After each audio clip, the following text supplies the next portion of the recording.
नमस्कार, मैं आपके साथ अभिषेक। हरिद्वार में आयोजित अंतर्राष्ट्रीय संस्कृत सम्मेलन में मुख्यमंत्री पुष्कर सिंह धामी शामिल हुए। इस अवसर पर उन्होंने राज्य में संस्कृत भाषा के उत्थान और विकास को बढ़ावा देने के लिए एक उच्च स्तरीय संस्कृत उद्योग के गठन की घोषणा की।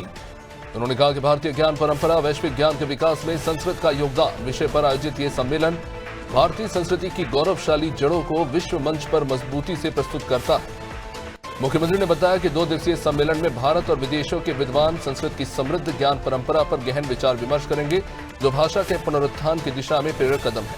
उन्होंने कहा कि संस्कृत उनके लिए हमेशा प्रेरणा रही है और विद्यालय में कक्षा 9 तक अध्ययन किए गए श्लोक और व्याकरण आज भी उन्हें स्मरण है। सीएम ने संस्कृत को केवल भाषा नहीं बल्कि संस्कृति, परंपरा, विज्ञान और वैश्विक बंधुत्व का एक आधार बताया। तो वे उन्होंने नई शिक्षा नीति में इसे आधुनिक और व्यावहारिक भाषा के रूप में बढ़ावा देने, ई संस्कृत प्लेटफॉर्म और डिजिटल पहलों से नई पीढ़ी तक पहुंचाने की बात भी कही।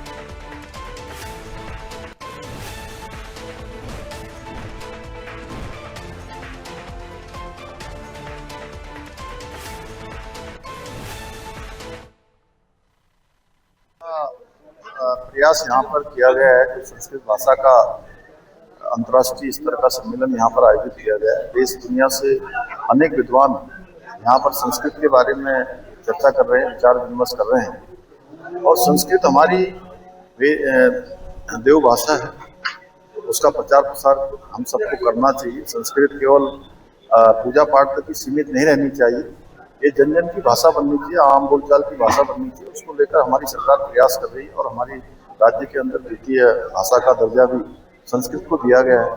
संस्कृत ग्राम बनाने की हमने योजना प्रारंभ की है। प्रत्येक जनपद में संस्कृत ग्रामों की स्थापना हम कर रहे हैं।